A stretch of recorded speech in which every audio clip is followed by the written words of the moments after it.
After my husband died, his sons told me I had 30 days to get out of my own home. I was 63 years old with nowhere to go and $20,000 to my name. At least that's what they thought. What Brandon and Tyler didn't know was that their father had left me something far more valuable than money. He'd left me the truth. And when I found the key hidden in his desk drawer, everything changed. I'm glad to have you here.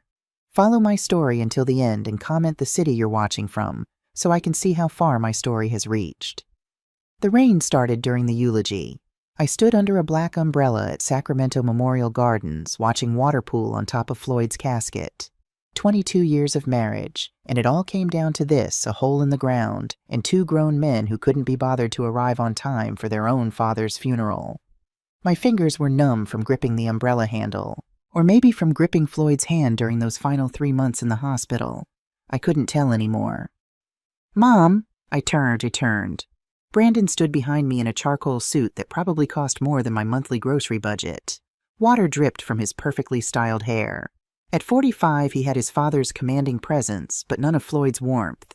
His gray eyes swept over me with the same expression I'd seen him use when reviewing bad investments. "Brandon," I tried to keep my voice steady, "I'm glad you could make it." Traffic from San Francisco was brutal. He didn't apologize. He never did. Tyler appeared beside his older brother, softer around the edges, his tie already loosened despite the October chill. At 42, he should have looked younger than Brandon, but worry had carved lines around his eyes that made him seem older. "Jessica," Tyler's voice cracked slightly. "How are you holding up?" It was the first time either of them had asked. During Floyd's 3-month illness, I'd sat alone in hospital waiting rooms while they sent occasional text messages. Tyler had visited 3 times. Brandon had shown up for exactly 48 hours total. "I'm managing," I said. The funeral director motioned that it was time. I stepped forward to place a single white rose on Floyd's casket, the same flower he'd given me on our first date. My hands shook so badly I almost dropped it. I felt Tyler move closer as if to steady me, but Brandon's hand on his brother's shoulder stopped him. "We should talk," Brandon said quietly. "After this is over. About practical arrangements." Practical arrangements. My husband was being lowered into the ground and his eldest son wanted to discuss logistics. "Can it wait until after we bury your father?" The words came out sharper than I intended. Brandon's expression didn't change. "Time is unfortunately a factor, Jessica." I looked at both of them, then really looked. Brandon's eyes were dry-focused. Tyler's were red-rimmed, but he kept checking his phone. Neither of them had cried during the service. Neither had spoken about their father with anything resembling love. They were here for something else. A cold feeling settled in my chest, heavy as the rain-soaked earth being shoveled onto Floyd's grave. 3 days later, I sat in Floyd's home office trying to sort through 22 years of paperwork. The room still smelled like him Old Spice aftershave and the leather of his favorite chair. His coffee mug sat on the desk where he'd left it that last morning before the hospital. I hadn't been able to wash it yet. The doorbell rang at exactly 10 a.m.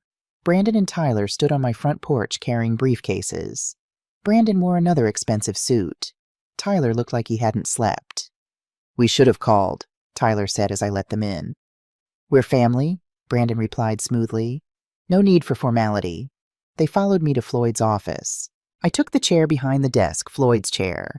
The leather was worn smooth from years of his hands in the same position. It gave me courage I didn't quite feel. Brandon opened his briefcase with practiced efficiency. Tyler hovered near the bookshelf, avoiding my eyes. "Jessica, we appreciate you seeing us." Brandon pulled out a manila folder. "We know this is difficult, but there are some matters that need immediate attention." "What kind of matters?" "Dad's estate." Brandon spread papers across Floyd's desk. "The properties, the business assets, financial obligations. We need to discuss distribution." My throat tightened. "Floyd and I talked about this. He said everything was taken care of." "Yes." Brandon's tone suggested I was missing something obvious. He did make provisions, but perhaps he didn't explain the full complexity of the situation. Tyler shifted uncomfortably. "Brandon, maybe we should—" "The will is very clear," Brandon interrupted. He opened the folder with theatrical precision. "The house here in Sacramento, currently valued at approximately $850,000, goes to Tyler and myself jointly." Each word hit like a physical blow. The villa at Lake Tahoe, $750,000, also comes to us. The business assets, roughly $400,000, will be distributed between Tyler and me as well. I couldn't breathe. Our home, the place where Floyd and I had celebrated 22 anniversaries, where we'd talked about growing old together, gone. The villa, where we'd spent our honeymoon, where he'd told me he loved me for the first time, gone. And what about me? My voice sounded distant, unfamiliar. Tyler finally looked at me. There's the life insurance policy. $200,000. $200,000. For a 63-year-old woman who'd given up her career to support her husband's business. For someone who'd spent 22 years managing his household, entertaining his colleagues, caring for him through cancer. I see. The words barely made it past my lips. It's not personal, Jessica. Brandon's voice had the careful neutrality of a lawyer delivering bad news. It's simply that Dad always intended for the family assets to stay within the bloodline. Bloodline, as if 2 decades of marriage meant nothing. Of course, Brandon continued, we're not heartless. You can stay in the house for 30 days while you make arrangements. We think that's more than fair. Fair. They thought 30 days to uproot my entire life was fair. Tyler spoke up, his voice strained. There is one more thing. Brandon pulled another document from the folder. Dad accumulated significant medical bills during his final illness. The insurance covered most of it, but there's approximately $180,000 outstanding. The room tilted slightly. Since you were his wife and made medical decisions jointly, Brandon said the hospital is looking to you for payment. I did the math in my head. $200,000 from life insurance minus $180,000 in medical debt. That left me $20,000 to rebuild my entire life. But surely the estate, I began. The estate assets are tied up in probate, Tyler said quickly. And given the specific terms of the will, those debts are considered separate from the inherited properties. I stared at them both. These men who'd called me Mom at the funeral 3 days ago. Brandon with his cold efficiency. Tyler with his guilty avoidance of eye contact. I need time to process this. My voice shook despite my efforts to control it. Of course. Brandon stood smoothing his suit jacket. Take all the time you need. But remember, the 30-day clock starts tomorrow. And those medical bills, well, the longer they sit, the more complicated things become. After they left, I sat alone in Floyd's office, surrounded by the ghosts of our life together. My hands found the small drawer where Floyd always kept his personal items. Beneath old receipts and business cards, my fingers touched something unexpected, a small brass key I'd never seen before. I held it up to the afternoon light streaming through the window. The key was old, worn smooth with handling. On one side, barely visible, were engraved words, "For my Jessica, the truth will set you free." Through the window, I could see Tyler's car still in the driveway. He was on his phone, pacing, running his hand through his hair in agitation. Brandon stood beside his own car, arms crossed, watching his brother with an expression I couldn't quite read. They looked like men who'd just completed a difficult business transaction, not like sons who'd buried their father 3 days ago. I closed my fingers around the key. It felt warm in my palm, as if Floyd himself had just placed it there. Something wasn't right about this. The will, the timeline, the way Brandon had everything prepared so quickly. And Tyler looked guilty. But guilty of what? That night I couldn't sleep. I lay in the bed I'd shared with Floyd for 22 years, staring at the ceiling and trying to make sense of everything. The key sat on my nightstand, catching moonlight from the window. At 11:47 p.m., my phone buzzed. Tyler. I almost didn't answer, but something made me pick up. Jessica. His voice was thick, like he'd been drinking. I'm sorry. I'm so sorry. I didn't know it would be like this. Tyler, it's almost midnight. Brandon said it was all legal, that the will was clear, that you'd get the insurance money and be fine. The words rushed out. But I saw your face today. When we told you about the house, you looked devastated, I supplied. Silence. Tyler, what's going on, really going on? I can't, Brandon would... He stopped, started again. Jessica, do you trust Dad? Did he ever tell you anything about plans he might have made? My fingers tightened around the phone. What kind of plans? I don't know. That's the thing. I don't know. But Brandon, he's been so strange about everything.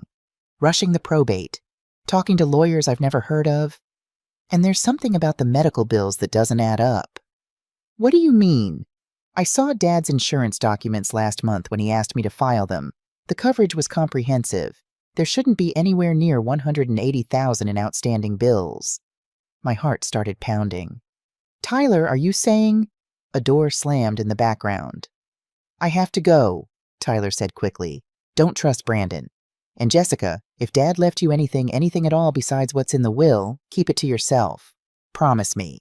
The line went dead. I sat up in bed, fully awake now. My eyes went to the key on the nightstand. If Dad left you anything besides what's in the will, keep it to yourself. Floyd had left me a key, with my name engraved on it, hidden in his most private drawer. What did it open, and why did Tyler sound so frightened? The next morning, I called Floyd's attorney. Robert Sterling had handled our legal affairs for 15 years. He was a kind man in his late 50s with silver hair and warm brown eyes. When his secretary said he could see me that afternoon, I felt a small measure of relief. Maybe Robert could explain what was happening. His office was downtown, 15 floors up, with a view of the Sacramento River. I'd been here before signing papers when we bought the Lake Tahoe villa, updating our wills 5 years ago. The space felt familiar, safe. Robert stood when I entered, genuine concern on his face. Jessica, I'm so sorry about Floyd. He gestured to a chair. How are you holding up? I'm not sure, I admitted. Robert, I need to ask you about Floyd's will. Something flickered in his expression. Of course. What would you like to know? I pulled out the papers Brandon had given me. Is this real? Did Floyd really leave me almost nothing? Robert took the documents, and I watched his face carefully as he read. His jaw tightened. His eyes moved rapidly across the pages. Finally, he looked up. Jessica, where did you get these? Brandon gave them to me yesterday. He said, this isn't the will I drafted for Floyd. Robert's voice was tight. This is dated 6 months ago, but Floyd came to see me 8 months ago with some very specific instructions. My hands started shaking. What kind of instructions? Robert stood and walked to his window, hands in his pockets. When he spoke, his voice was careful, measured. Floyd told me something I thought was paranoid at the time. He said someone in his family was stealing from him. He couldn't prove it yet, but he had suspicions. Who? He wouldn't tell me. Said he needed to be sure first. Robert turned back to me. But he asked me to draft a will that would intentionally look unfair to you. I stared at him. Why would he do that? He said if anything happened to him, you'd need to find the key. His exact words. Robert's eyes locked on mine. Jessica, did Floyd leave you a key? Slowly, I reached into my purse and pulled out the brass key. I found it in his desk. It has my name on it. Robert's shoulders sagged with relief. Thank God. He wasn't being paranoid. He was protecting you. I don't understand. Floyd suspected his sons were planning something. Not Tyler as much. He said Tyler was weak, but not malicious. But Brandon, Robert sat back down. Floyd hired a private investigator 8 months ago. I don't know what they found, but Floyd became very strategic about his estate planning after that. So this will Brandon showed me is probably real, but superseded by a later version. Floyd wanted Brandon and Tyler to think they were inheriting everything. He needed to see what they would do, how they would treat you. My mind reeled. And the key? I don't know what it opens. Floyd wouldn't tell me. But he said when you found it, I should tell you this. Go to First National Bank on J Street. Safety deposit box number 379. Robert pulled out a business card and wrote on the back. Take this. The bank manager is Patricia Nguyen. She's expecting you. Expecting me? But how? Floyd set this up months ago, Jessica. Every detail. He knew exactly what would happen after he died. I looked down at the key in my palm. Floyd had been dying in pain, managing his own mystery. All to protect me. Robert Tyler called me last night. He said something about the medical bills not adding up. Robert's expression darkened. I wondered about that too. Floyd's insurance was excellent. Those bills Brandon mentioned, I'd like to see the actual statements. You think Brandon is lying about the debt? I think, Robert said carefully, that you should open that safety deposit box before you sign anything or make any decisions. And Jessica, don't tell Brandon or Tyler what you find. Not yet. As I left Robert's office, my phone buzzed with a text from Brandon. Jessica, we need to finalize the estate paperwork this week. Can you come to my attorney's office Friday? We want to make this transition as smooth as possible for everyone. Smooth for everyone. Right. I texted back. I need a few more days to review everything. We'll let you know. His response was immediate. Time is a factor. The medical bills are accruing interest. I put my phone away without answering. Floyd had left me a key and a mystery. Brandon was pushing for a quick resolution. Tyler was calling me drunk at midnight with warnings. Whatever was in that safety deposit box, it was important enough that my husband had orchestrated an elaborate plan from beyond the grave. Tomorrow I would find out what Floyd had been trying to tell me. Patricia Nguyen was a petite Vietnamese-American woman in her early 50s with kind eyes and a firm handshake. "Mrs. Whitaker," she smiled sadly, "I'm so sorry for your loss. Floyd was a wonderful man. You knew him. He came in every month for the past 6 months. Patricia led me through the marble lobby toward the vault stairs. Always alone, he spent hours down in the viewing room. Hours doing what the vault was cool and silent, all polished steel and fluorescent lighting. Patricia stopped at box 379. "He was very specific about this box," she said, sliding her key into the first lock. "Only you and he had access. He opened it about 6 months ago." 6 months. Right around the time Floyd's health started declining. Patricia left me alone in a small viewing room with the metal box. My hands trembled as I lifted the lid. Inside were documents. Lots of them. The first thing I saw was a letter in Floyd's handwriting dated 2 months before his death. The envelope read, "For Colleen, open only after reading everything else." I set it aside and reached for the next item. It was a printed email exchange between Brandon and someone named James Blackwood dated 8 months ago. "James' dad's getting worse. The doctors think maybe 6 months. We need to move faster on the transfer protocols. Can you expedite the paperwork we discussed?" The reply made my blood run cold. "Brandon, I've prepared the documents as requested. Once your father signs, the business assets will be restructured under the shell companies we established. The personal properties can be transferred immediately upon death. What about the wife?" "She won't be a problem. She doesn't understand the business side. By the time she figures out what's happening, it'll be too late. Floyd trusts us completely. I had to read it twice. They'd been planning this for months, while Floyd was dying, while I was caring for him." The next document was a bank statement for an account I'd never heard of, Whitaker Holdings, LLC. The balance showed $4,742,000. My vision blurred. We weren't poor. We weren't even middle class. Floyd had been quietly wealthy, and Brandon had been trying to steal it all. I reached for the next folder with shaking hands. It was labeled Private Investigation, Confidential. Inside were photographs of Brandon entering a casino in Reno, multiple trips over the past year. Financial records showed he owed $230,000 to various creditors, most connected to gambling debts. Tyler's file was different. Not gambling medical bills. Children's Hospital Sacramento appeared repeatedly. One invoice was for $87,000, another for $112,000. There was a note in the investigator's handwriting. Subject's daughter Emma, age 7, diagnosed with acute lymphoblastic leukemia, March 2024. Subject has maxed out credit cards and taken loans totaling $280,000 for experimental treatments not covered by insurance. I sat back, my heart aching. Tyler had a daughter with cancer. That's why he'd gone along with Brandon's plan. Not greed, desperation, but there was more. A medical report from a neurologist I didn't recognize, dated 3 months before Floyd's death. Patient shows no signs of cognitive impairment or diminished capacity. Mental faculties remain sharp and decision-making ability intact.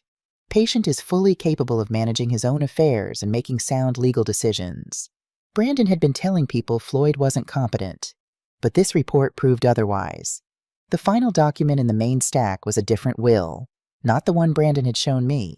This one was dated 6 weeks before Floyd's death. I read it carefully. Everything, the house, the villa, the business assets, the Whitaker Holdings account, all of it went to me. Brandon and Tyler each got a trust fund that would pay annually, but the bulk of the estate was mine. A note in the margin in Floyd's handwriting, original, held by Mitchell & Associates, not Morrison Firm. I stared at that note.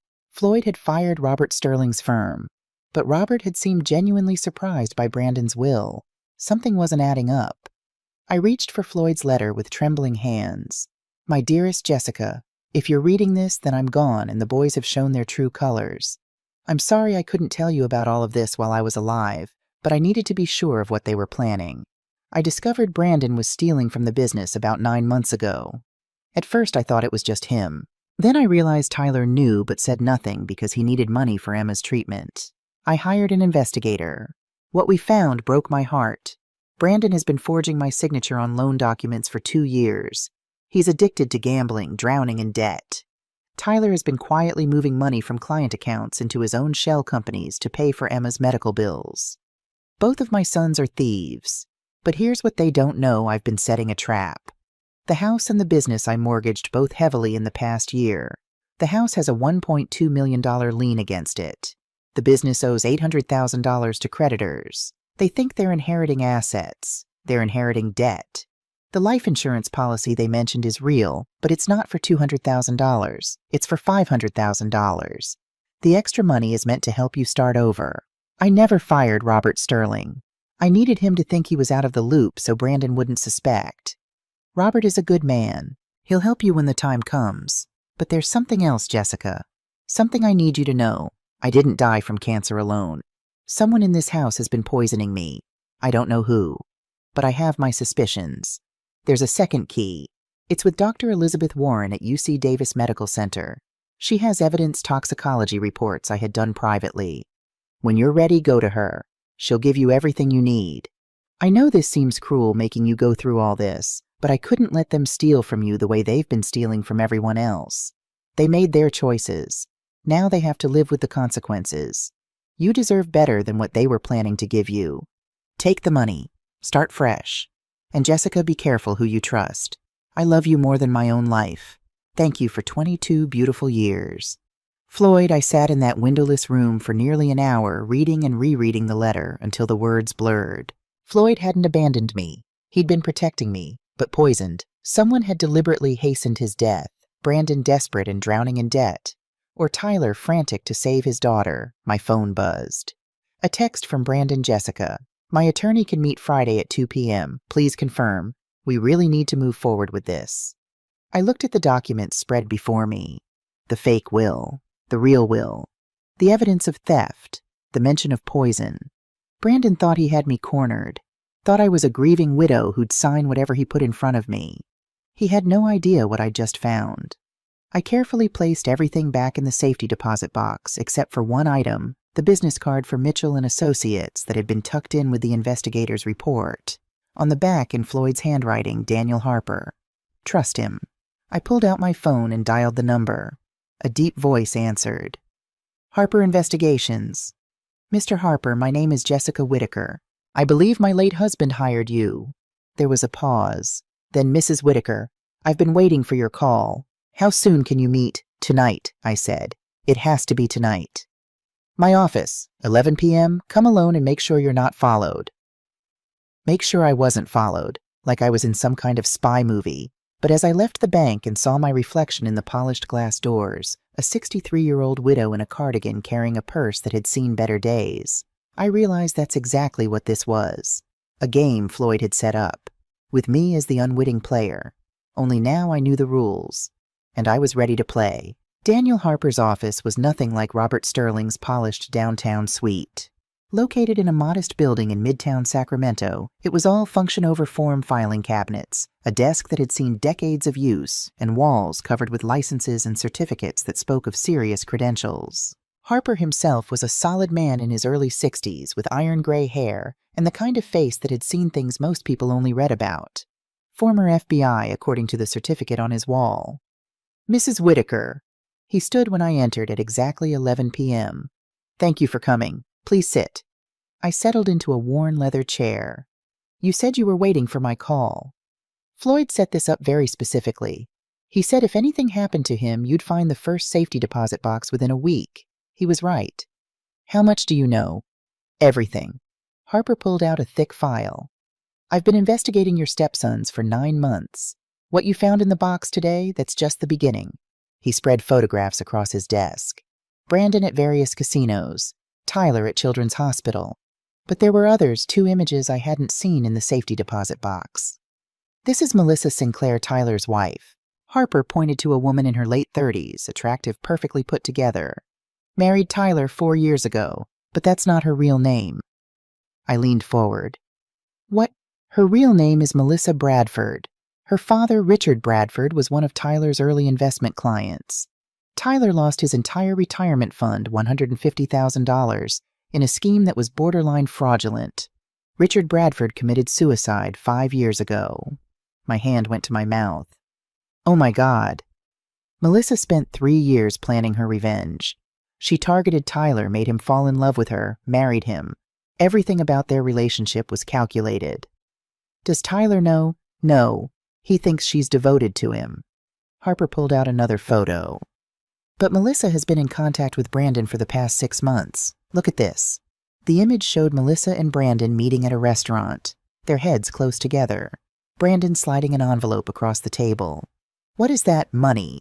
Melissa has been blackmailing Brandon. She knows about his gambling debts, his theft from Floyd's business. She threatened to go to the police unless he gave her a cut of the inheritance. The web of lies was dizzying. So Melissa married Tyler for revenge, then turned around and blackmailed Brandon. It gets worse. Harper's face was grim. Floyd suspected someone was poisoning him. He asked me to investigate everyone who had access to his medications. I found this. He showed me enhanced security footage from outside my house. Grainy timestamp 2:17 a.m., October 3rd. Someone entering through the back door. The figure was slim, moved with purpose. Could have been Melissa. October 8th. Same time, same entry point. Harper showed me another clip. But this time there were 2 people. The second figure was larger, masculine. I enhanced the footage as much as possible. The second person is Brandon. I felt sick. They were both there, both tampering with Floyd's medications. It looks that way, but here's what's interesting. Harper pulled up a third clip. October 15th, 1 week before Floyd died. This footage was from inside the house, inside Floyd's bedroom. I recognized the placement. Floyd had mentioned getting a security camera for peace of mind. The video showed someone entering Floyd's room at 3:00 a.m., going to his bedside table, handling medication bottles. The person turned slightly toward the camera. It was me. My voice cracked. I don't remember this. I know. Harper's tone was gentle. Floyd explained it to me. That night he called you. He was in pain and couldn't reach his medications. You helped him. I did remember vaguely. Floyd had been having a bad night. I'd gotten up, brought him water, checked his pill bottles. But why does it look like you were tampering with his medication? Harper finished. Because Brandon installed this camera without Floyd's knowledge, and he edited the footage to make it look incriminating. Why would he do that? Insurance. If anyone questioned the inheritance, he could claim you poisoned Floyd to get the money. Classic deflection. I stared at my own image on the screen, frozen in time, looking guilty of something I never did. But you have the original footage. Floyd did. He discovered the camera 2 weeks before he died. He kept the original recording as evidence. Harper pulled out a flash drive. This proves you were innocent, but it also proves Brandon was there multiple times when he told everyone he was in San Francisco. And Melissa? She was looking for financial documents to use against Tyler. But I believe... Harper paused, choosing his words carefully. I believe she saw Brandon tampering with Floyd's medications on October 8th, and instead of stopping him, she used it for leverage. They're both guilty. Of different crimes. Brandon likely administered the poison. Melissa witnessed it and said nothing. Tyler. Harper's expression softened. Tyler knew nothing about any of this. He's genuinely devastated about his father's death. I thought about Tyler's midnight phone call, the guilt in his voice. He'd betrayed Floyd by stealing, yes, but he hadn't killed him. What do I do now? I asked. Harper leaned back in his chair. That depends on what you want. Justice for Floyd, protection for yourself, or something else. I stopped. What did I want? Revenge. To see Brandon in prison. Justice to honor Floyd's memory, or something more complicated to save Tyler, who'd made terrible choices but had a dying daughter to think about. I want the truth, I said finally. All of it. And then I want to decide what Floyd would have wanted me to do with it. Harper smiled slightly. Floyd said you'd say something like that. That's why he trusted you with all of this. He pulled out another envelope. Before we go further, there's one more thing you need to know. The $800,000 that's missing from Floyd's accounts, the money that should have been in Whitaker Holdings but isn't, yes. Floyd donated it 6 months ago to Children's Hospital Sacramento, specifically to the Emma Whitaker Fund for Pediatric Leukemia Research. My vision blurred with tears. Tyler's daughter. Floyd created a fund for Tyler's daughter. More than that, the fund covers all of Emma's medical expenses for life. Every treatment, every medication, every hospital stay. Tyler just doesn't know it yet. Why didn't Floyd tell him? Because he wanted Tyler to understand that help comes with honesty, not theft. The fund was set up so that once Tyler admitted what he'd done, apologized, and committed to making amends, Emma's care would be covered. Harper's voice was heavy with emotion. Floyd loved his sons, Mrs. Whitaker. Even after everything, he just wanted them to be better men. I sat in that office as midnight ticked toward 1 a.m., surrounded by evidence of betrayal and murder and love so complicated it hurt to breathe. Floyd had protected me, had protected Emma, had even tried in his way to protect his sons from themselves. Now it was my choice. What to do with the truth he'd left me. "There's a meeting Friday," I said slowly. "Brandon wants me to sign papers at his attorney's office, finalize the estate." "Are you going?" "Yes." I met Harper's eyes. "But not to sign what he expects. I'm going to give Brandon and Tyler exactly what Floyd wanted them to have. Which is, I thought about the houses mortgaged to the hilt, the businesses drowning in debt. The fake will design to expose their greed. A choice," I said, "to be honest or to face consequences. The same choice Floyd gave me by leaving that key." Harper studied me for a long moment. Then he nodded. "I'll be there, as your attorney of record. You're a lawyer, too. Former prosecutor FBI and now private investigator. Floyd hired me for exactly this scenario." He stood extending his hand. "Welcome to the game, Mrs. Whitaker. Your husband set up every piece on the board. Now it's your move." As I drove home through the empty Sacramento streets, I realized something had fundamentally changed. 3 days ago, I'd been a frightened widow facing homelessness. Tonight, I was a woman with $4 million complete evidence of my stepson's crimes and the power to decide their futures. Floyd had given me more than money or property. He'd given me the truth and the freedom to choose what to do with it. I didn't sleep after leaving Harper's office. Instead, I sat at my kitchen table with Floyd's letter spread before me, reading it over and over until the words blurred. Outside, dawn crept across the Sacramento sky, turning it from black to gray to pale gold. My coffee had gone cold. I didn't care. Floyd had been poisoned. Brandon was drowning in gambling debt. Tyler was stealing to save his daughter. Melissa was playing them all. And I was supposed to decide what happened next. The grandfather clock in the hallway, Floyd's grandfather's clock passed down through 3 generations, chimed 6 a.m. In 24 hours, I was supposed to meet Brandon at his attorney's office and sign away my rights to everything. My phone buzzed. A text from Tyler. "Jessica, I'm sorry about last night. I shouldn't have called so late, but please be careful with Brandon. He's not thinking clearly." I stared at the message. Tyler sounded genuinely worried. But was he worried about me? Or worried I'd discover something? Another text came through, this one from Brandon. "Good morning. My attorney James Blackwood will have everything prepared for our 2 p.m. meeting Friday. He'll need about an hour of your time.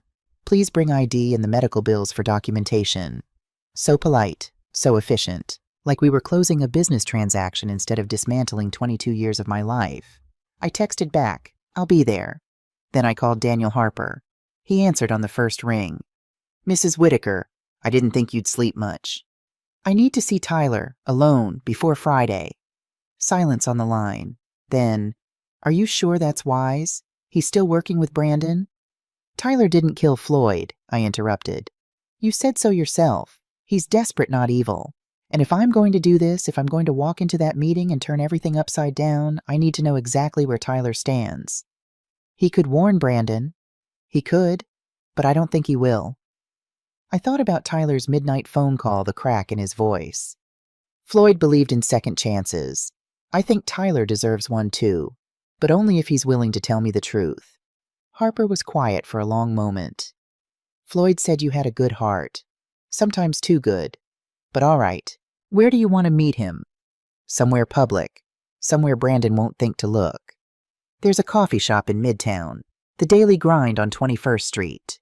I'll have someone watching just in case." "Thank you, Daniel." "Jessica," his voice softened. "Whatever happens, know that Floyd was very proud of you. He told me that the week before he died. Said you were stronger than anyone gave you credit for." After we hung up, I sat for another moment in the growing light. Then I texted Tyler, "Can you meet me today, alone? It's important." His response came within seconds. Where the daily grind was a hipster coffee shop with mismatched furniture and local art on exposed brick walls. At 10 a.m. on a Thursday, it was full of remote workers and students, everyone absorbed in their laptops. Perfect cover. Tyler arrived 15 minutes late, looking like he'd aged a decade since the funeral. His shirt was wrinkled. Dark circles shadowed his eyes. He slid into the booth across from me, hands shaking slightly as he reached for the coffee I'd ordered for him. "Thank you for coming," I said quietly. "Jessica, He stopped, started again. "I'm so sorry. For everything. The will, the medical bills, the way Brandon talked to you. It's not, it shouldn't be." "Tyler." I kept my voice gentle. "I know about Emma." All the color drained from his face. "I know she has leukemia. I know the treatments aren't covered by insurance. I know you've borrowed money you can't repay." "How?" His voice cracked. "Who told you?" Floyd knew. He knew everything. Tyler's eyes filled with tears. For a moment, he looked like a lost little boy instead of a 42-year-old man. "Dad knew, but he never said anything. He was giving you a chance to come to him, to ask for help honestly, instead of stealing." "I couldn't." Tyler's hands tightened around his coffee cup. "Emma needed treatment right away. The experimental protocol cost $300,000. I didn't have time to. Brandon said Dad would never understand, that he'd lecture me about fiscal responsibility while my daughter was dying." "And you believed him?" Tyler looked away. "I wanted to believe him. It was easier than admitting I was too proud to ask for help." Across the coffee shop, a young mother was reading to her daughter, maybe 5 years old. The little girl giggled at something in the book. Tyler's eyes followed them, pain etched across his face. "Tell me about Emma," I said softly. His expression transformed. Despite everything, love shone through. "She's 7, loves dinosaurs and thinks she's going to be a paleontologist when she grows up. She's brave, Jessica. So brave. When they put in her central line, she didn't cry. She held my hand and said, 'It's okay, Daddy. I'm tough.' She sounds wonderful. She is, and I'm terrified I'm going to lose her." Tyler's voice broke completely. "The treatment is working, but we're out of money. The hospital says if we can't pay, they'll have to switch her to standard chemo instead of the protocol. But the protocol is giving her a real chance, Jessica. A real chance to survive." I reached across the table and took his hand. It was something I'd never done before. We'd never been that kind of family. But in that moment, he needed it. "Tyler, I need you to be completely honest with me. Did you know what Brandon was planning about the will, about pushing me out?" He pulled his hand back, wiping his eyes. "Not at first. Brandon came to me 6 months ago and said Dad was revising his will, that he was cutting you out because he wanted the family assets to stay in the bloodline. I thought, God, I'm such an idiot. I thought Dad was just being old-fashioned." "When did you realize the truth?" 3 weeks ago. Brandon called me drunk one night. Started bragging about how he'd managed the situation, how he'd made sure the properties would come to us clean, no complications with Dad's wife making claims. He said Dad's wife, not Jessica, not your stepmother. Tyler flinched. "Yes, and that's when I knew. Brandon never saw you as family. You were just an obstacle to money he thought he deserved." "Did you try to stop him?" "I called Dad, 2 weeks before he died." Tyler's voice dropped to barely a whisper. "I told him I thought Brandon was planning something. Dad said, 'I know, son. I've known for a while. But thank you for telling me.'" He sounded sad, but not surprised. I thought about Floyd in those final weeks, knowing his eldest son was betraying him, knowing Tyler had finally chosen honesty, even if it came late. "Tyler, did Brandon ever talk about Dad's medication, about wanting things to move faster?" Tyler's head snapped up. "What? No. Why would—" He saw my expression and understanding dawned horrible and complete. "Oh my God. Jessica, are you saying someone poisoned Dad?" "I'm saying the medical examiner found elevated levels of a drug Floyd wasn't prescribed. I'm saying someone had access to his medications and motive to want him dead sooner rather than later." "Brandon." Tyler's face went white. "Brandon visited the house on October 8th. I remember because Melissa told me. She said he'd stopped by to check on Dad, but you weren't home. I thought it was nice that he was finally showing some care." "Melissa told you Brandon was there?" "Yes. Tyler stopped. She seemed nervous when she mentioned it. At the time, I thought she was just uncomfortable because Brandon and she don't get along. But now you're wondering what else she saw but didn't tell you. Tyler put his head in his hands. My wife, my brother, my own father. How did I not see any of this? Because you were focused on Emma. Because you were desperate and scared, and Brandon exploited that. He looked up at me with red-rimmed eyes. What happens now? Are you going to the police? Because if he really killed Dad. I'm going to the meeting tomorrow, I said, and I'm going to give Brandon exactly what Floyd wanted him to have, which is, I pulled out my phone and showed him a photograph I'd taken of the real will, the one that left everything to me with trust funds for him and Brandon under specific conditions. Tyler read it slowly. His hands started shaking. Dad left Emma's treatment fund. $500,000 immediate access if he couldn't finish. Tears streamed down his face. If you admit what you did, apologize, and commit to making restitution to the people you stole from, I finished gently. Floyd wanted to help you, Tyler, but he needed you to choose honesty. I don't deserve this. No, but Emma does. And Floyd believed you could be better than your choices. Tyler sat there crying in a hipster coffee shop while strangers pretended not to notice. Finally, he looked at me. What do you need me to do? Come to the meeting tomorrow. When Brandon presents his version of the will, I need you to be honest about what you know. Can you do that? Brandon will never forgive me. Brandon tried to poison your father. Do you want his forgiveness? Tyler shook his head slowly. No, I want Emma to live, and I want to be someone she can be proud of. Then be honest tomorrow. Whatever happens, I'll make sure Emma's treatment continues. You have my word. As we left the coffee shop, Tyler stopped on the sidewalk. Jessica, thank you for believing I could be better. I thought about Floyd orchestrating this entire scenario from his hospital bed, believing in second chances even as he was dying. Don't thank me yet. Tomorrow is going to be hard. Brandon won't go quietly. I know. Tyler straightened his shoulders. But it's time I stood up to him. I should have done it years ago. UC Davis Medical Center loomed against the afternoon sky, all glass and steel modernity. I'd called ahead. Dr. Elizabeth Warren had agreed to see me during her lunch break, though her secretary warned me she only had 30 minutes. I waited in a neurology office decorated with brain scans and diplomas, my hands clasped tight in my lap. Dr. Warren swept in at 12:35, white coat, flapping dark hair pulled into an efficient bun. She was maybe 55 with intelligent eyes and the no-nonsense demeanor of someone who dealt with life and death daily. Mrs. Whitaker. She closed the door firmly behind her. I've been expecting you. You have Floyd said if anything happened to him, you'd figure it out within a week. You're right on schedule. She pulled a sealed envelope from her desk drawer. This is for you. Inside was a small silver key, newer than the brass one, more modern, and a folded letter. Jessica, by now you've opened the first box and know about Brandon's theft. Dr. Warren has the medical evidence you need. The second key opens box 1247 at Wells Fargo downtown. Inside is everything else, the real will, the truth about my death, and the choices you'll need to make. Trust Elizabeth.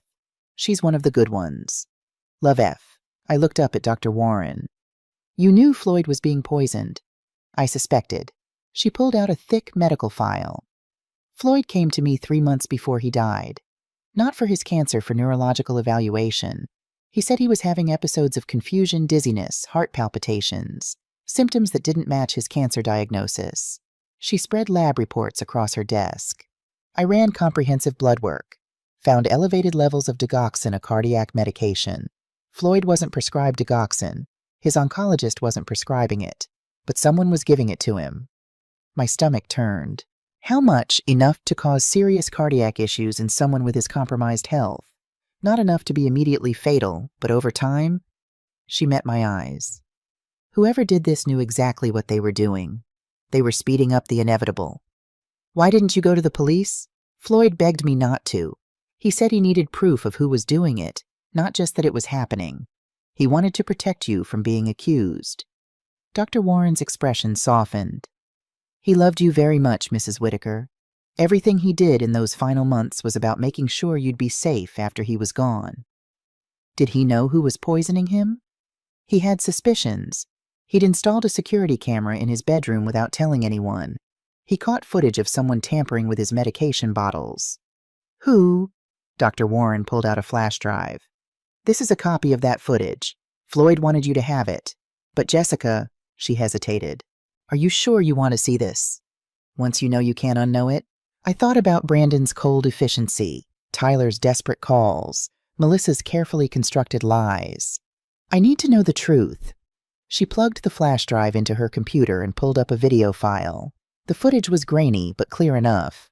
Floyd's bedroom shot from a camera hidden somewhere near the ceiling. Timestamp October 8th, 2:43 a.m. The door opened. A figure entered, slim female moving confidently despite the darkness. Melissa. She went directly to Floyd's bedside table, opened the drawer where he kept his medications. She took out a bottle, opened it, and carefully added something from a small vial she'd brought with her. My hands clenched into fists, but then the video continued. At 3:17 a.m., the door opened again. This time the figure was larger, masculine, careful. Brandon. He went to the same drawer, but he didn't add anything. He took bottles out, examined them, seemed to be counting pills. Then he replaced them and left. What was he doing? I whispered. Floyd thought Brandon was checking to see how fast the digoxin was working, making sure Melissa's doses were having the right effect. They were working together. Floyd didn't think so. He thought they were operating independently but toward the same goal. Melissa wanted revenge on Tyler, and killing Floyd while making it look natural would destroy Tyler's inheritance while giving her leverage. Brandon wanted the inheritance quickly before creditors closed in. The video showed one more entry, October 15th, 3:02 a.m. This time the figure was me. I watched myself enter Floyd's room, approach his bed. Floyd's arm reached out clearly, calling me over. I brought him water, checked his medications, counted pills in the bottle. My past self looked confused, worried. I showed Floyd the bottle, my lips moving. Even without sound, I could see I was asking him about something. You noticed the pill count was wrong, Dr. Warren said softly. Floyd told me about this the next day. You'd counted his medications and realized he should have had more left. You asked if he'd been taking them correctly. I remember now. I thought maybe he'd been confused, taking too many because of the pain. You had no idea someone was actually stealing pills to hide the evidence of poisoning. I watched my younger self tuck Floyd in, kiss his forehead, leave the room. 3 days later, he was dead. Brandon has this footage too, doesn't he? I asked. That's how he knew to accuse me. Floyd suspected Brandon found his camera and copied the files. That's why Floyd made sure I had the originals complete with timestamps showing Melissa and Brandon's entries before yours. Dr. Warren closed the laptop. The official cause of death was heart failure secondary to cancer. Technically true, but the digoxin accelerated it significantly. Her voice was heavy. If you want to pursue criminal charges, I have all the medical evidence you need. But Jessica, it's been 3 weeks. The autopsy's done. Floyd's been cremated. Proving murder now would be extremely difficult. What would you do? I asked. If you were me. She was quiet for a long moment. Floyd asked me the same question. He wanted to know if I'd report it to the police. I said yes, absolutely. And he said, Elizabeth, some justice happens in courtrooms. Some happens in people's hearts. I want Jessica to choose which kind she needs. I looked at the sealed envelope in my hands, the key to the second safe deposit box, more evidence, more truths. Floyd set this up so I could decide, I said slowly, criminal charges or something else. He trusted your judgment more than his own. Dr. Warren stood. Whatever you choose, I'll support it. My evidence is yours if you need it. As I left UC Davis Medical Center, the afternoon sun felt too bright, too normal for what I'd just learned. Melissa had poisoned Floyd. Brandon had monitored the progress, and I'd been there innocent and oblivious, counting pills and never imagining the truth. Tomorrow's meeting was no longer just about money or property. It was about justice for Floyd. The question was what kind Wells Fargo Bank downtown was cool and hushed, all marble and efficiency. The vault manager led me to box 1247 without small talk. Maybe she saw something in my face that suggested I needed silence. Box 1247 was larger than the first, heavier. Inside were documents that would change everything. The first item was a DVD in a clear case labeled in Floyd's handwriting. For Jessica, watch this first. I asked the vault manager if there was a way to view it. She led me to a small room with a computer, then left me alone. I pressed play. Floyd's face filled the screen. This had been recorded in our home office maybe 3 weeks before he died. He looked gaunt, tired, but his eyes were sharp. "Hello, my love." His voice made my throat tighten. "If you're watching this, then I'm gone. And you found both keys. I knew you would. You're smarter than you give yourself credit for." He shifted in his chair, wincing slightly. "I'm dying, Jessica. We both know that. But someone is trying to speed things along. I've caught them on camera, Melissa mainly. Brandon too, though I think his role is different." Floyd's hands clasped together on his desk. "I could go to the police, have them arrested. But here's the thing, Tyler loves Melissa. He has no idea who she really is. And if I expose her now, it destroys him right when Emma needs him most. Some justice costs too much collateral damage." He leaned toward the camera. "I'm giving you a choice, Jessica. A choice I don't have the right to make because I'll be gone. You can take the evidence to the police. Dr. Warren has everything you need. Melissa will go to prison. Brandon too, probably." A pause. "Or you can do what I've set up instead. Give them exactly what they think they want the inheritance, but with conditions that will either save them or destroy them based on their own choices. Let them face consequences without taking away Tyler's wife when he's trying to save his daughter." Floyd's expression softened. "I know which choice I'd make, but that's not fair to you. You're the one who has to live with the aftermath, so I'm leaving it in your hands, my love. Criminal justice or poetic justice. Either way, the truth comes out. Either way, you'll be protected." He smiled, and it broke my heart. "Whatever you choose, know that I love you. Know that every single thing I've done has been to make sure you're safe, secure, and free to live the life you deserve. You've given me 22 years of happiness. Now I'm giving you the truth and the power to decide what to do with it." The video ended. I sat in that small room, tears streaming down my face. Floyd had set up an elaborate trap, gathered all the evidence, but left the final choice to me. I could destroy Brandon and Melissa with a phone call to the police. Or I could play the game Floyd had designed and let them destroy themselves. The rest of Box 1247 contained everything I needed for either path. The real will properly executed and notarized. Documents showing the mortgages Floyd had taken on the property's $2.1 million in debt, disguised as assets. Evidence of Brandon's gambling and embezzlement. Evidence of Tyler's theft. Melissa's real identity, the full toxicology reports. And one more thing, a letter addressed to Tyler. I opened it carefully. "Son, if Jessica is reading this to you, then she's chosen mercy over vengeance. That's who she is, someone who sees the best in people, even when they've shown her their worst. The $800,000 I hid has been in Emma's treatment fund all along. Every penny she needs for the rest of her life. I just needed you to stop lying first. Be honest, Tyler. Be the father Emma deserves. And be grateful that Jessica is a better person than either of us had any right to expect. Love, Dad." I carefully placed everything back in the box except for the real will and Floyd's letters. Tomorrow's meeting was 12 hours away. I knew exactly what I was going to do. I called Daniel Harper at 6 p.m. "I'm ready," I said. "Tomorrow I'm giving them everything." Everything. The truth, the evidence, the choice. I took a deep breath. "Floyd set this up as a test. I'm going to follow through. You're not pressing criminal charges." "Not yet. I want to see what they do when faced with the truth. If they choose honesty, maybe there's hope. If they choose to keep lying..." I thought about Melissa's calculated poisoning, Brandon's cold monitoring. "Then I'll do what needs to be done." Harper was quiet for a moment. "You're stronger than Floyd thought, and he thought you were pretty damn strong. Can you be at Blackwood's office tomorrow, 2 p.m., as my attorney?" "I'll be there. And Jessica, I'm bringing copies of everything, just in case someone tries to get physical when the truth comes out." After we hung up, I called Tyler. "Tomorrow, when Brandon presents his will, I need you to tell the truth. All of it. Can you do that?" "Yes." His voice was steady. "Melissa knows something's wrong. She keeps asking why I'm nervous, but I haven't told her anything." "Good. Tyler, this is important. After tomorrow, your life changes. Either you choose honesty and get help for Emma, or you choose to protect Brandon and Melissa and lose everything. There's no middle ground." "I understand." A pause. "Jessica, whatever happens, thank you for giving me this chance." The hardest call was to Robert Sterling. Robert, I need you to do something for me tomorrow. Can you file the real will with probate court at exactly 2:30 p.m.? 2:30, that's very specific. The meeting with Brandon starts at 2.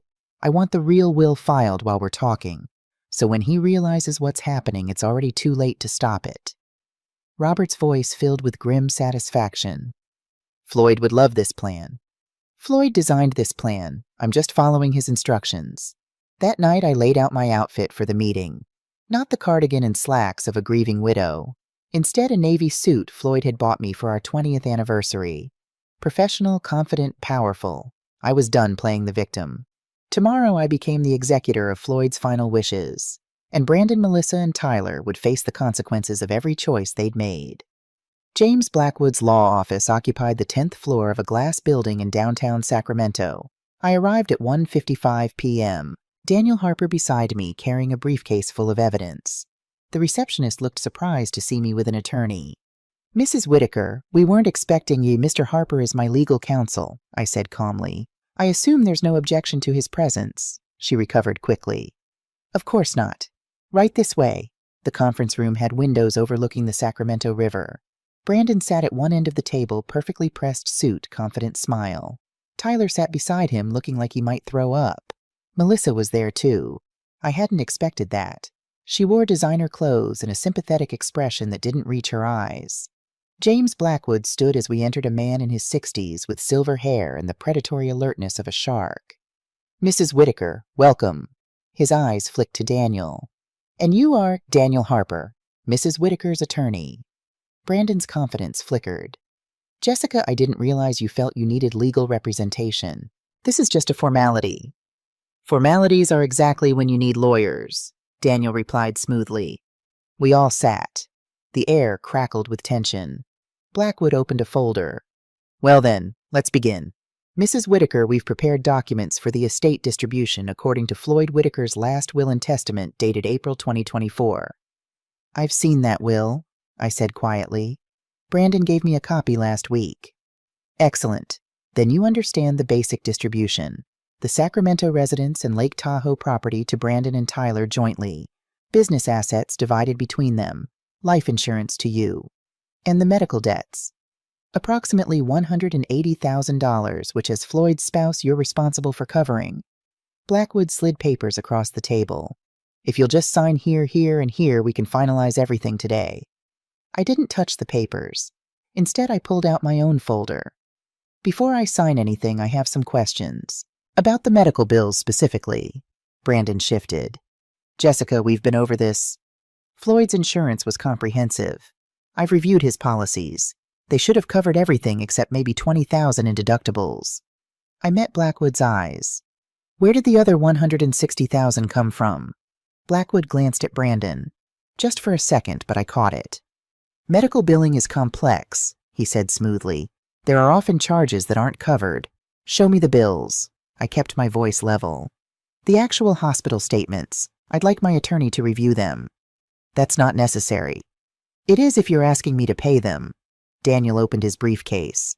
I've actually already obtained the billing records from Floyd's medical providers, with Mrs. Whitaker's authorization as his widow. He spread documents across the table. The total outstanding charges from all sources come to $19,412, not $180,000. The insurance covered everything else. Silence. Melissa's hand went to her throat. Tyler closed his eyes. Brandon recovered first. There must be some mistake. No mistake. Daniel pulled out more papers. But I did find something interesting. A loan application in Floyd's name for $160,000 filed 3 months before his death, with Floyd's forged signature. He slid the document toward Brandon. That's your handwriting on the application, isn't it, Mr. Whitaker? Brandon's face went white. You took out a loan using your dying father's name and creditworthiness. Then you tried to make Jessica pay it back by calling it medical debt. That's absurd. I would never. The bank has handwriting analysis that says otherwise. Daniel's voice was ice. Fraud and forgery. Both felonies. Tyler spoke for the first time. Brandon, what did you do? Shut up, Tyler. Brandon's composure was cracking. Jessica, this is clearly a misunderstanding.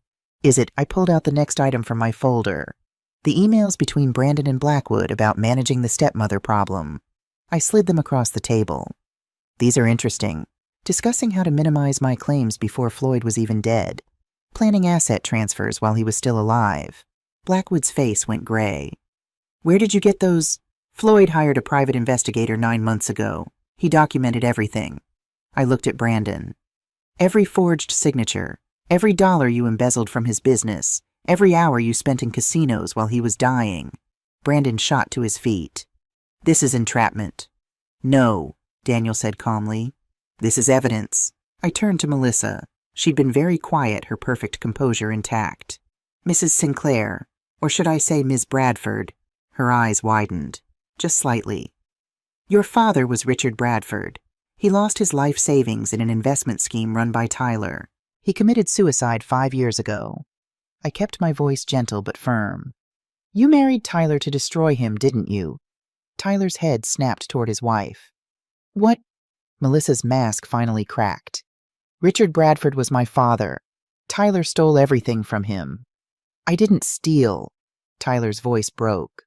That investment was legitimate. It failed. I lost money too. You lost other people's money. Melissa's facade shattered completely. My father trusted you. He gave you his retirement. And when it was gone, when he had nothing left, he put a gun in his mouth. The room went silent. Tyler sat frozen, horror on his face. I'm sorry, he whispered. God, Melissa, I'm so sorry. I didn't know. You didn't care. Tears streamed down her face. None of you cared about the people you hurt. So I decided to hurt you back. I pulled out the security footage. Is that why you poisoned Floyd, to hurt Tyler by taking away his father and his inheritance? Every eye in the room turned to Melissa. I don't know what you're talking about, she said, but her voice shook. Daniel pressed play on his laptop. The footage from Floyd's bedroom appeared on the screen. We all watched Melissa enter, go to the medications, add something from her vial. When it ended, the silence was deafening. Tyler stared at his wife. You killed my father. He was dying anyway, Melissa said. But there was no conviction in her voice now, only devastation. You killed him. You poisoned him. And you let me think. Tyler put his head in his hands. Brandon found his voice. This is insane. Even if that footage is real, you can't prove what was in that vial. Daniel pulled out Dr. Warren's toxicology reports. Digoxin, elevated levels in Floyd's system for weeks before his death, enough to cause cardiac failure in someone with his compromised health. He looked at Melissa. You're a nurse, Ms. Bradford. You knew exactly what dosage to use. Not enough to be immediately obvious, just enough to speed things along. Melissa said nothing. I pulled out one final piece of evidence. The second video clip showing Brandon in Floyd's room checking the medications. You knew, I said to Brandon. Maybe you didn't poison him yourself, but you knew Melissa was doing it. And you did nothing because it served your purposes. Brandon sat down heavily. You can't. We can, Daniel said. Melissa for murder. You for accessory. Both of you for fraud, embezzlement, elder abuse. I looked at Tyler. His world was crumbling around him, his wife a murderer, his brother a monster. Tyler, I said softly, Floyd left you something. He left it before he died, before any of this happened. I slid the letter across the table. Tyler opened it with shaking hands, read it, and broke down completely. Dad knew. He knew about Emma's fund. He was trying to help me all along, and I was too proud, too stupid. Sobs choked off his words. I stood gathering my papers. I'm not signing your fraudulent documents, Mr. Blackwood. The real will is being filed with probate court as we speak. Robert Sterling has the original. Brandon's head snapped up. What, me? Floyd's actual last will dated 6 weeks before his death, leaving everything to me with conditions for your inheritances based on honesty and restitution. I looked at both brothers. You have a choice. Tyler, you can admit what you did, make amends to the people you stole from, and access Emma's treatment fund. Or you can protect Melissa and Brandon and face criminal charges alongside them. Tyler didn't hesitate. I'll admit everything. I'll make it right. Just please, Emma will have everything she needs, I said gently. Floyd made sure of that. I turned to Brandon. You can return what you stole, enter treatment for your gambling addiction, and accept the limited trust fund Floyd left you. or you can face prosecution for fraud, embezzlement, and accessory to murder." Brandon stared at me with pure hatred. "You're going to regret this." "No," I said quietly. "I'm going to sleep well tonight for the first time in months, because Floyd trusted me to do the right thing, and I did." I picked up my purse. "Daniel will be in touch with what happens next. That depends entirely on the choices each of you makes." As we walked out, I heard Melissa start to cry. Real tears, now not calculated ones. Tyler calling after me, "Jessica, thank you. Thank you for giving me a chance." And Brandon in a voice full of venom, "This isn't over." But it was. Floyd's plan had worked perfectly. The truth was out. The choice was theirs. And I was finally free. The police arrived at James Blackwood's office 17 minutes after I called them. I stood in the lobby with Daniel while Brandon shouted behind the closed conference room door.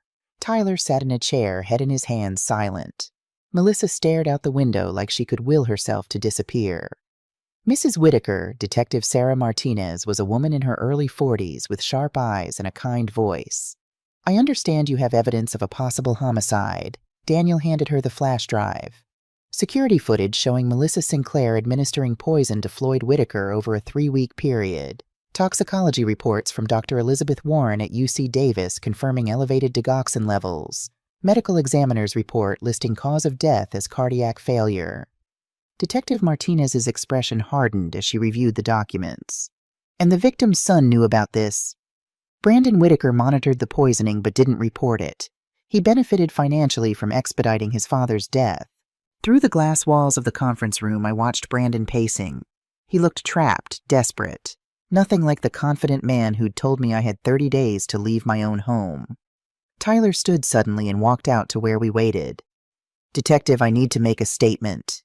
His voice was steady despite the tears on his face. "I stole money from my father's business. I forged documents. I knew Brandon was planning something wrong, and I didn't stop him because I was desperate for my share of the inheritance." Detective Martinez pulled out a notepad. "Mr. Whitaker, you should probably have an attorney present." "No."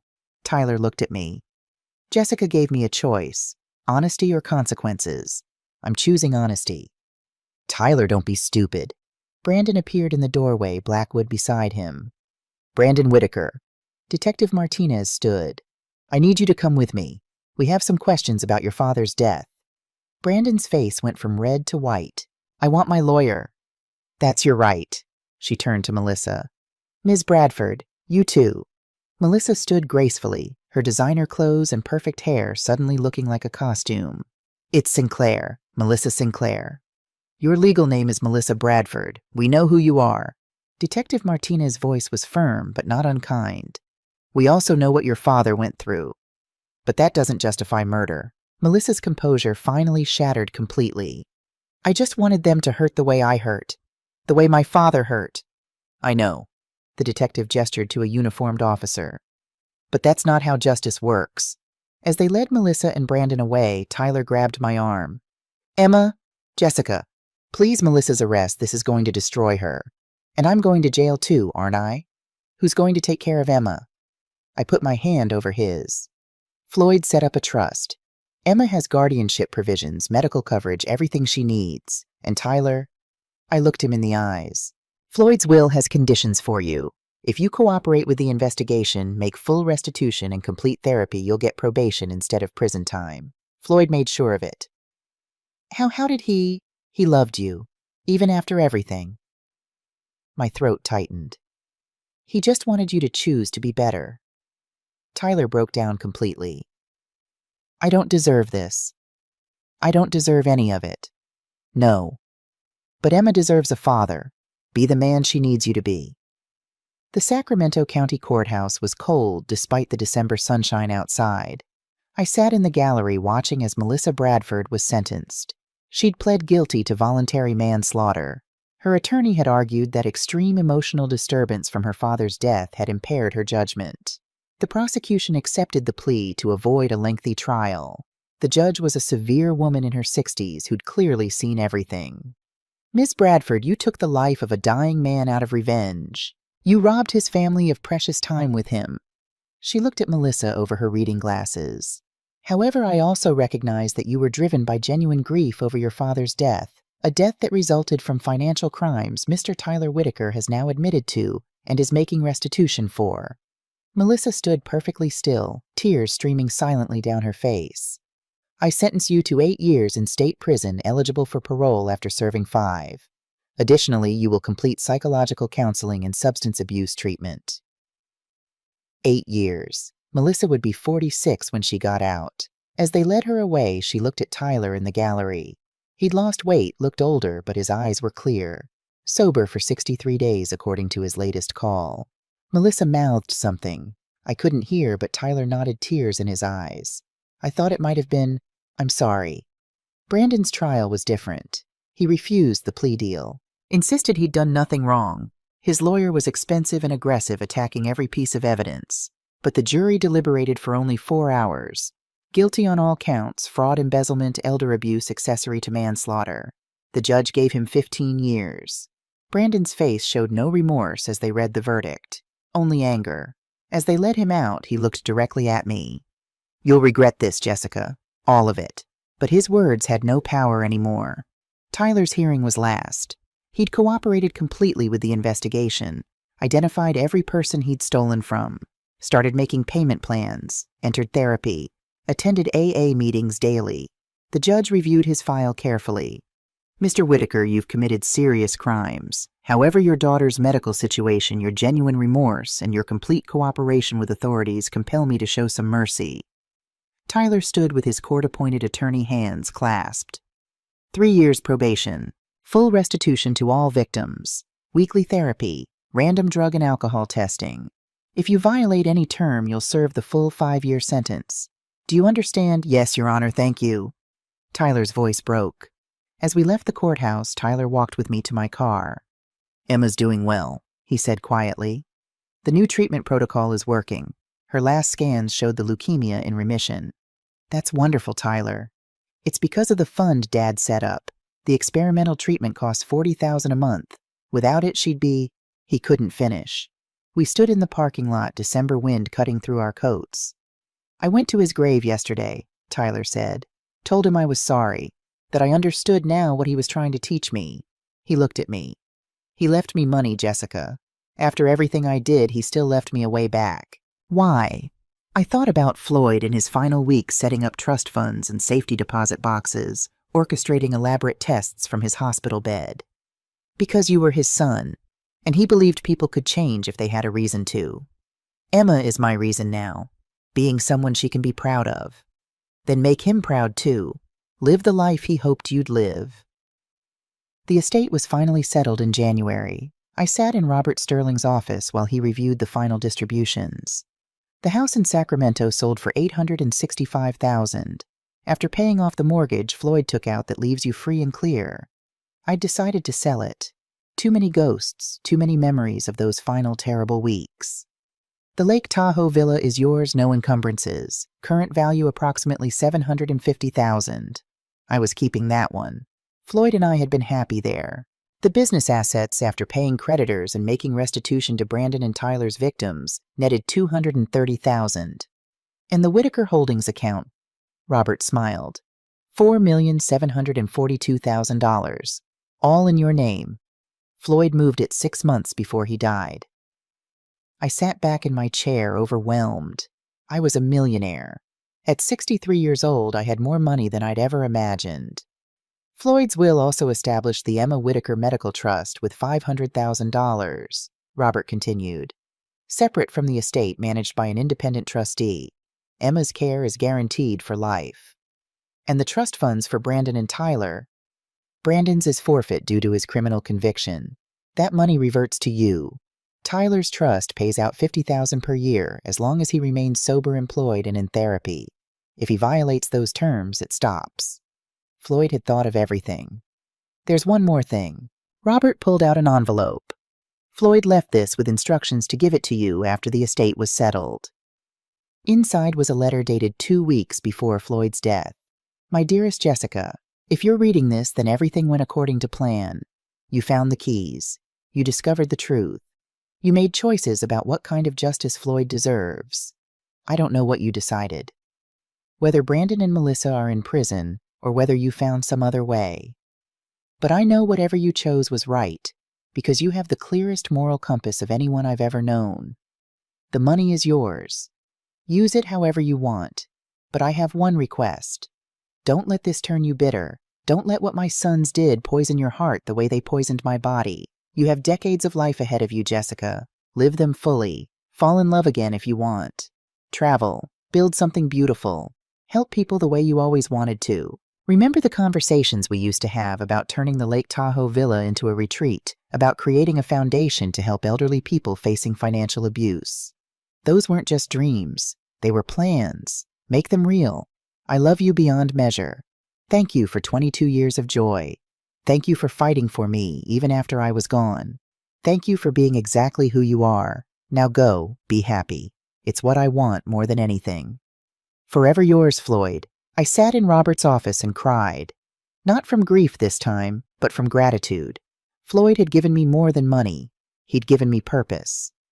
3 months after her sentencing, I received a letter from Melissa.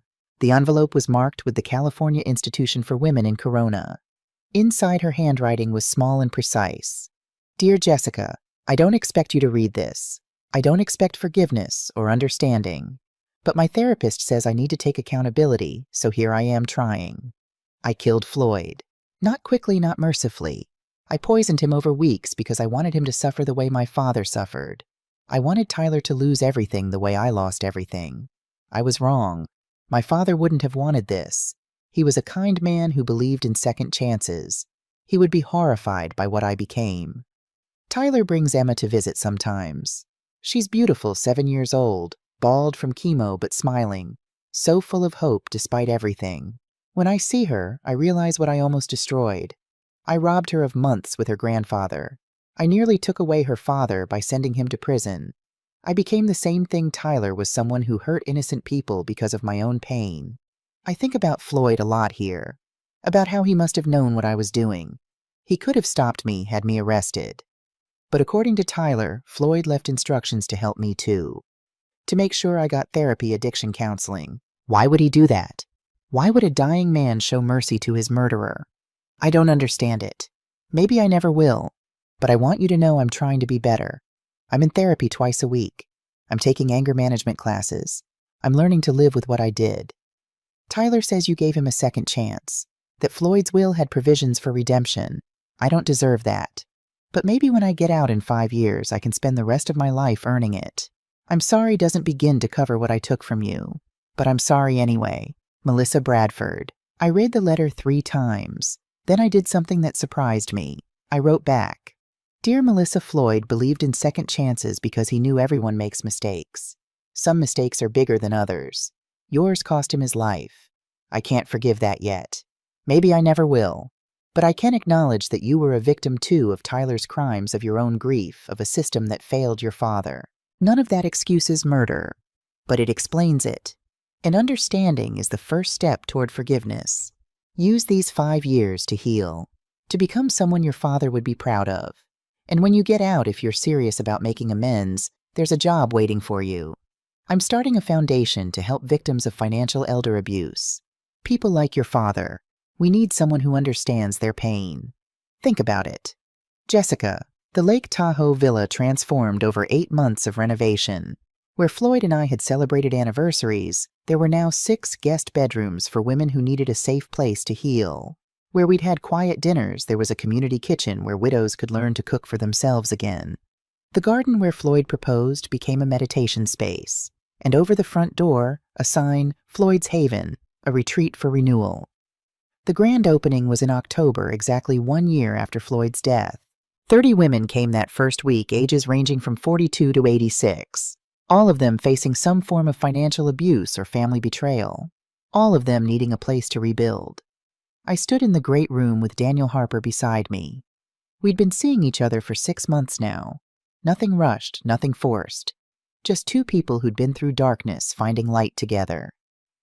Floyd would love this, Daniel said, surveying the room full of women sharing stories and tea. He planned it, I reminded him, right down to the curriculum. We'd partnered with legal aid organizations, financial counselors, therapists. The retreat offered week-long programs on everything from estate planning to self-defense to job skills. Sarah Harper Daniels' daughter, the psychologist, ran the trauma counseling sessions. Robert Sterling volunteered legal advice every Thursday.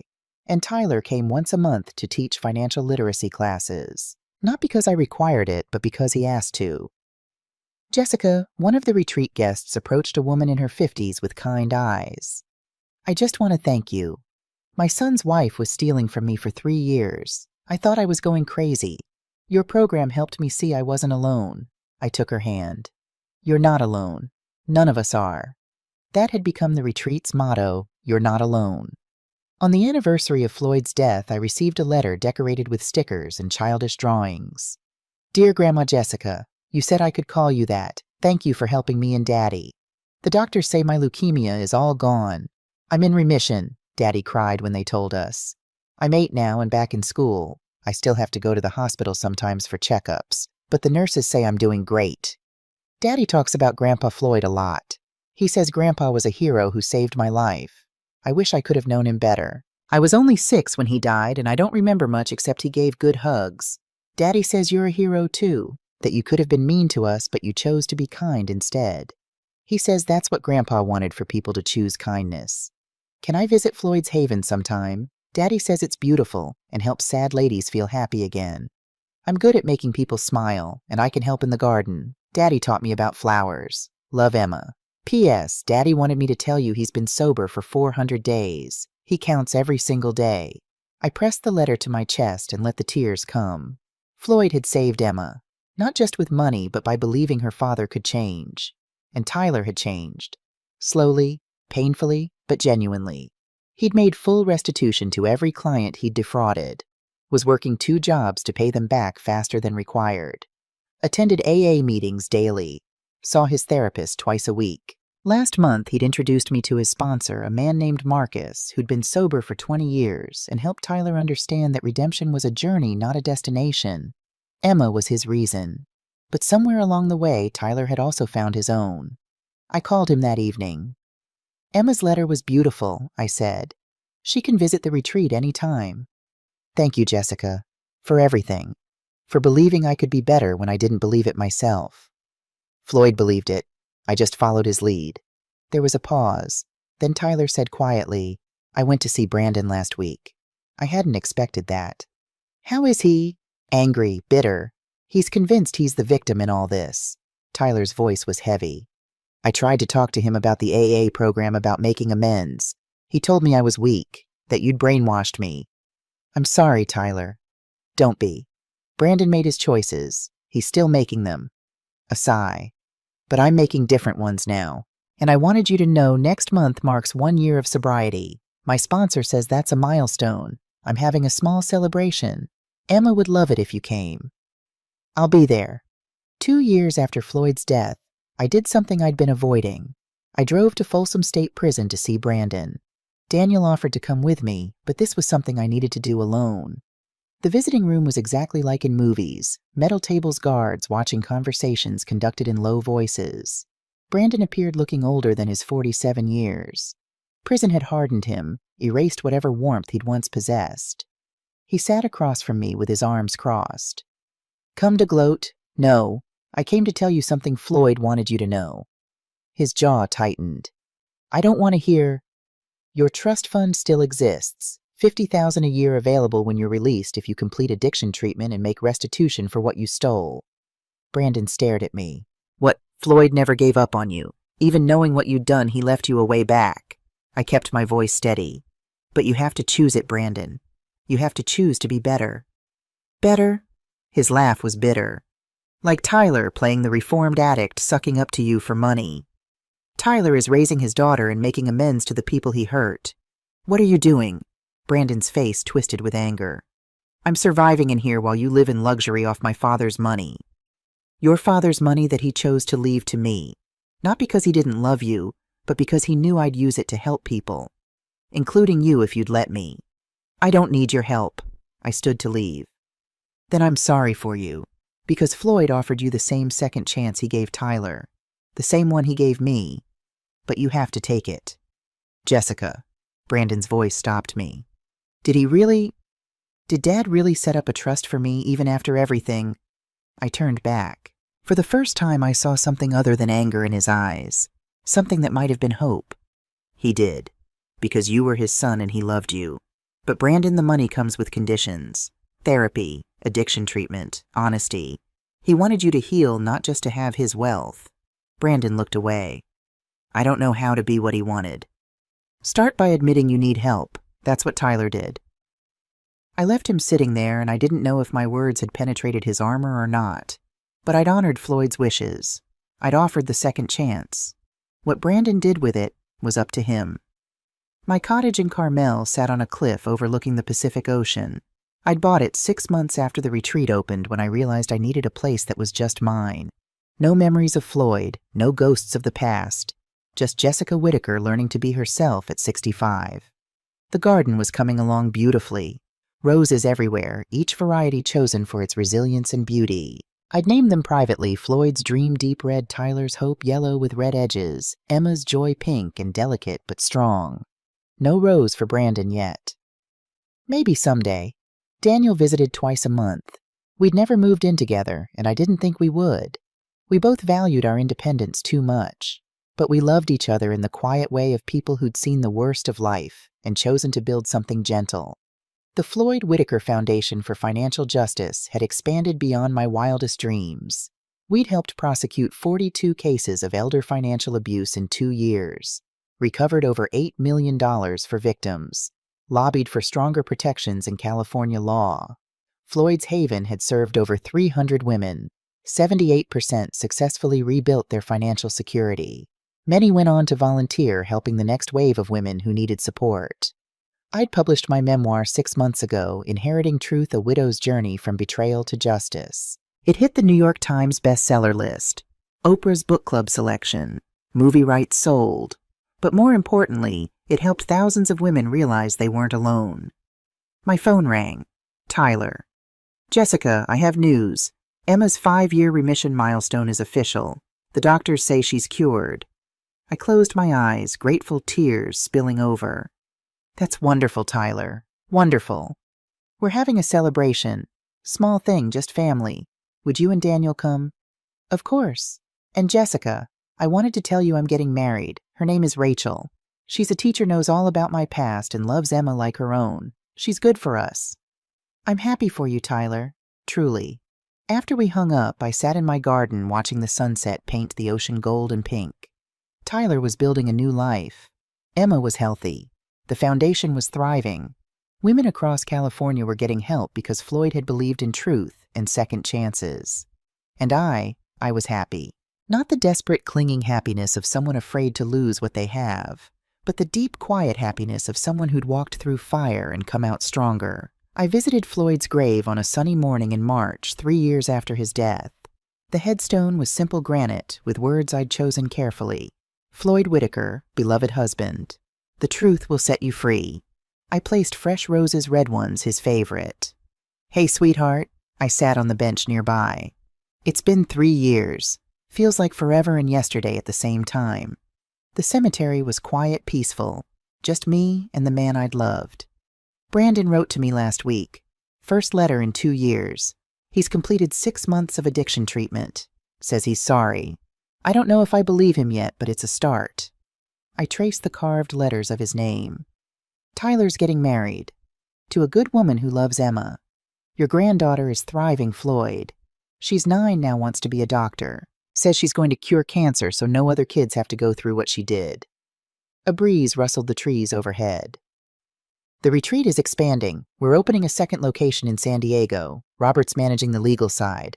Daniel and I are, well, we're happy. You'd like him. He's patient and kind, and he makes me laugh. I paused, gathering my thoughts. I'm not angry anymore. At Brandon for what he did. At Melissa for the poison. Even at you for keeping so many secrets. I smiled through tears. I understand now. You were protecting me the only way you knew how, by giving me the truth and trusting me to know what to do with it. The sun warmed my face. I chose mercy, Floyd, over vengeance. I gave them all second chances because that's what you would have wanted. Some of them took it, some didn't, but I offered it. I stood touching the cool stone one more time. I'm happy. Really, truly happy. I'm building something beautiful from the ashes you left me. I'm helping people. I'm living fully, just like you asked. As I walked back to my car, my phone buzzed. A text from the retreat new guest just arrived. Says she was abused by her son's family for years. She's scared but hopeful. Thought you'd want to know. I texted back, tell her she's not alone. I'll be there in an hour, because that was my purpose now. What Floyd had given me by orchestrating his elaborate plan. Not just money or property or justice, but the power to help others find their way from darkness to light, just like I had. 10 years after Floyd's death, Floyd's Haven had expanded to 5 locations across California. We'd served over 2,000 women, helped them rebuild lives that family members had tried to destroy. The Floyd Whitaker Foundation had recovered over $40 million for elderly victims of financial abuse. 28 states had adopted our model legislation for stronger protections. I was 73 years old and had never been busier or more fulfilled. Tyler was sober, 12 years married to Rachel, and they'd given Emma 2 younger siblings. He ran a financial counseling nonprofit, helping people avoid the mistakes he'd made. Emma was 19, pre-med at UC Berkeley. She volunteered at the retreat every summer, her energy and hope inspiring everyone she met. Melissa had been released after serving 5 years. She'd come to work for the foundation as director of victim advocacy.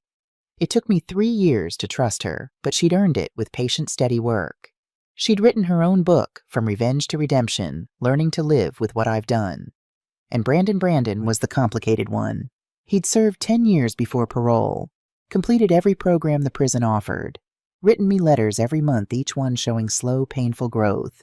When he was released, I offered him what Floyd had promised the trust fund, a job at the foundation doing financial education and a chance to rebuild. He'd been out for 6 months, still awkward around me, still carrying shame, but trying. Last week, he'd attended his first family dinner, Tyler, Rachel, Emma, the kids, Daniel, and me. Brandon had brought flowers and stumbled through an apology that made everyone cry. It wasn't forgiveness yet, but it was a start. I sat in my Carmel garden on a spring morning, journaling like I did every day. The roses were in full bloom, dozens of varieties now, each one representing someone whose life had touched mine. Floyd's dream roses climbed the trellis, red and resilient. Tyler's hope bloomed yellow and complex. Emma's joy spread pink petals in the sunlight. And this year I'd planted a new variety. White roses with red tips, beautiful but requiring extra care. I called them Brandon's Redemption, because that's what Floyd's elaborate plan had really been about. Not revenge, not even justice. Redemption. For his sons. For me. For everyone who'd made mistakes and needed to find their way back. My phone buzzed. A text from the Sacramento retreat woman just arrived, 67 years old. Daughter-in-law stealing her Social Security. Scared, broke, nowhere to go. She needs to know she's not alone. I smiled and typed back, on my way.